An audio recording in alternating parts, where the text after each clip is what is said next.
আমাদের সঙ্গে ব্যারিস্টার রুমিন ফারহানা, পথের অভিজ্ঞতাই প্রথমে জানতে চাই কি হয়েছিল। তার আগে আমি একটু প্রোডিউসারকে, পিসিআরকে বলছি আমার টক ব্যাকটা অফ রাখতে, আমি অতিথির কথা শুনতে আমার সমস্যা হচ্ছে। ব্যারিস্টার রুমিন ফারহানা। দেখুন, আমি আজকে 7টার সময় রওনা হই, 9টার সময় আমার শো ছিল। তো 7টার সময় বের হয়ে আমি দেখলাম পুরো এলিফ্যান্ট রোড কমপ্লিটলি শাটডাউন। পুরো এলিফ্যান্ট রোডে একটি গাড়িও নড়ছে না, বিকজ এলিফ্যান্ট রোডের এক মাথায় স্টুডেন্টরা প্রতিবাদ করছে, আরেক মাথায় প্রতিবাদ করছে শিক্ষকরা, এবং রমনাতে শিক্ষকরা বসেছে, আর এদিকে এলিফ্যান্ট রোডের আরেক মাথা ওখানে বসেছে স্টুডেন্টরা। দেখুন, এখানে আমাদের পিজি হাসপাতাল আছে, এখানে আমাদের বারডেম আছে, এখানে আমাদের পপুলার থেকে শুরু করে অন্যান্য যে প্রাইভেট হাসপাতাল সেগুলো আছে। এই এলাকাটা ঢাকার ব্যস্ততম এলাকা।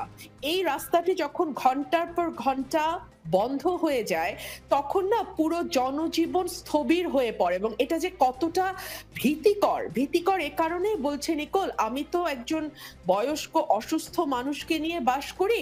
যদি কোনো মেডিকেল এমার্জেন্সি, আল্লাহ মাফ করুক, হয়, মৃত্যু ছাড়া এটার আর কোনো উত্তর নাই। ওনাকে আসলে মানে ওনার আর কোনো এমার্জেন্সি যেই চিকিৎসা যেটাকে বলা হয় সেটা পাবার কোনো সুযোগ নাই। এবং যেহেতু এই রাস্তাটা এবং এই এলিফ্যান্ট রোডের এই এক মাথা থেকে আরেক মাথা, এখানে অনেকগুলো শুধু যে প্রাইভেট হাসপাতাল না, পাবলিক হাসপাতাল আছে অনেকগুলো। সো এগুলোকে যখন এভাবে কোনো বিনা নোটিসে বন্ধ করে দেয়া হয় তখন সাধারণ মানুষের কি পরিমাণ ভোগান্তি হয় এটা বলবার মতন নয়। হ্যাঁ, নিশ্চয়ই দাবি দেওয়া থাকবে, কিন্তু সেই দাবি দেওয়া আদায়ের তো একটা প্রপার প্রসিডিওর আছে। আপনি কি করে একটা শহরের মানুষকে জিম্মি করে আপনার দাবি আদায় করতে বসেন? আপনারা তো রাজনৈতিক দল তৈরি করবেন, আপনারা তো আগামীতে বাংলাদেশের নেতৃত্ব দেবেন। এই সামান্য বোধ বুদ্ধি, যেটাকে বাংলায় আক্কেল শব্দটা বলে, আক্কেলের অভাব যদি আপনাদের এতটাই থাকে, আপনারা কিভাবে দেশের মানুষকে সেবা দেবেন? আমি একটা ভিডিও ক্লিপ উদ্ধার করেছি, বিশেষ করে আমি গেছি স্টুডেন্টদের কাছে যে কি হয়েছেটা কি। তো আমি সেখানে একজন প্রভিসির একটা ভিডিও ক্লিপ দেখলাম যেখানে উনি স্টুডেন্টদের ধমকাচ্ছেন। সেটাও আমার কাছে আনফরচুনেট মনে হয়েছে, বিকজ ইনিশিয়ালি স্টুডেন্টরা কিন্তু যথেষ্ট বিনয়ের সঙ্গেই তাদের দাবি দাওয়াগুলো নিয়ে কথা বলতে গিয়েছিল।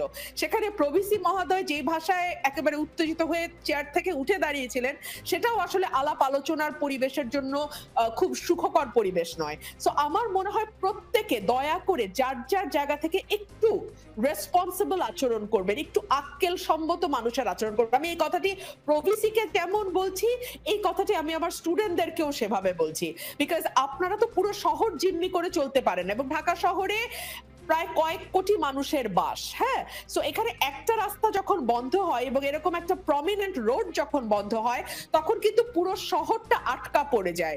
আর আমি আমার পূর্ববর্তী বক্তার বক্তব্য শুনছিলাম, আমি শুধু একটু যুক্ত করতে চাই। রুমিন ফারহানা, প্রশ্নটা একটু রাখি, তারপরে উত্তরটা শুনলে ভালো হবে। নিজের ৭৮তম জন্মদিনে সবার প্রতি কৃতজ্ঞতা জানিয়ে বিএনপি মহাসচিব মির্জা ফখরুল ইসলাম আলমগীর গণমাধ্যমকে বলেছেন এ বছরের মধ্যে নির্বাচন হওয়া উচিত গণতন্ত্রের স্বার্থে। নিজের জন্মদিনেও নির্বাচন চাইলেন ফখরুল সাহেব। ব্যারিস্টার রুমিন ফারহানা, এবছর কি নির্বাচন আসলেই সম্ভব?